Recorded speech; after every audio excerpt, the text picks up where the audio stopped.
Hello everyone, my name is Ilham Arik bin Abdullah and I'll be the group leader for group 5. So our topic is about the extinction. It's related about science.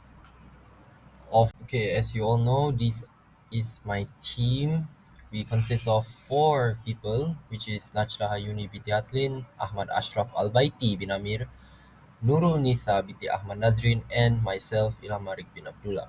So, we have been gathering information for the last week about the extinction related to science, and we will talk about it, explaining them in types of tenses. Yeah. So, as you guys can see, these are the types of tenses that we are going to be explaining. There are past tense, future tense, and present tense, but we've divided our works into four, which is for simple tense, I'll be the one explaining that, and for perfect tense, it would be Ashraf Amir. Continuous tense would be Najla, and perfect continuous would be Nisa. Okay, here I'm going to be talking about simple tense. There are three types of simple tense, which is simple past tense, simple present tense, and simple future tense. Okay, so I'll be explaining about simple past tense. To build up a simple past tense, the words must be a verb plus ed. To talk about more about simple past tense is used to talk about actions or events that started and finished in the past. For example, from an article we got from a biologist, it was a large and slow-moving with short compact ears to prevent heat loss, insulated by two layers of thick fur to keep the blood warm, along by staying rather active and consistent with its migration and foraging activities. So the reference is below. Okay, so now I'll be explaining about simple present tense. Simple present tense are made of is or are. So let's take an example, which is some scientists say the creation of the specialized elephant stem cells is a noteworthy scientific achievement. So from here we know that is are builds up a simple present tense, and the reference is where I placed the link below. Alright, so now we're going to talk about simple future tense, which is built out of will or shall in front of a base verb. For example, from an article we got talking about scientists wanting to bring back the woolly mammoth, it has publicly stated that it will complete the project by 2028. The reference is below, and it will complete. Will is one of the criteria to build up a simple future tense, and complete is a base verb without any ed or ing. Hello everyone, my name is Ahmad Ashraf Al-Baiti bin Amir, and I just want to quickly explain about future, present and past continuous tense. They are actually pretty simple once you get the hang of them. So now, for the present continuous tense, this is used when something is happening right now. For example, I am talking to you right now, or I am explaining to you right now. And the structure of the phrase will be am, is, or are plus verb plus ing. So, as you can see on the article, the animal species are becoming extinct due to human activities on land and in sea. And you can see the reference link beside the article.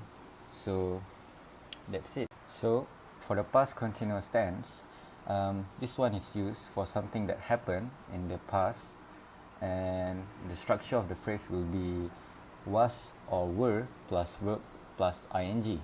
For an example, I was studying last night.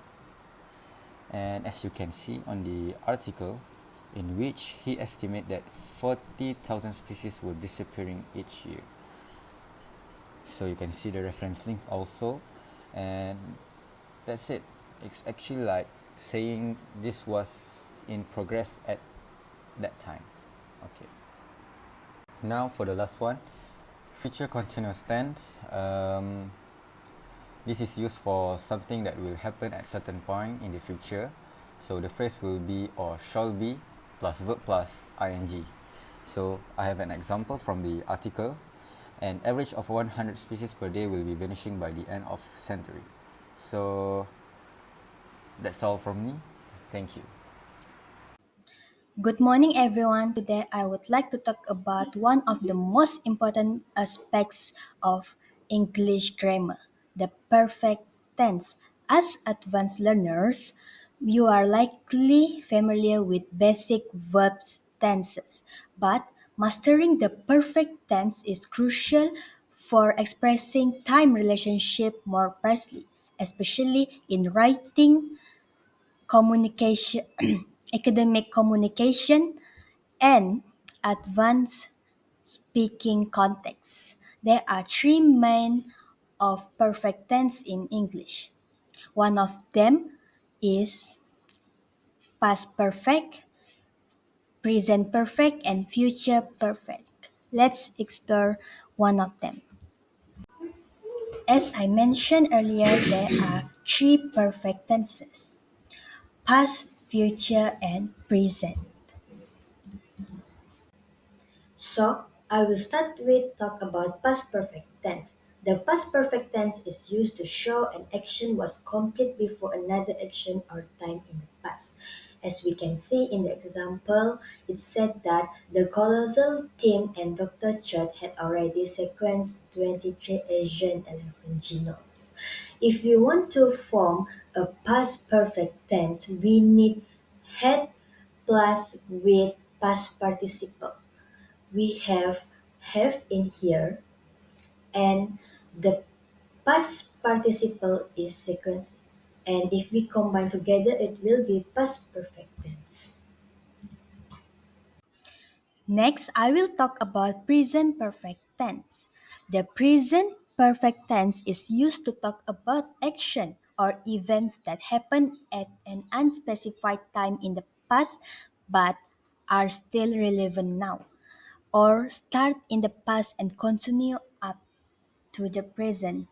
Pay attention. If you mention a specific time in the past, like yesterday or in 2010, the past simple is required instead.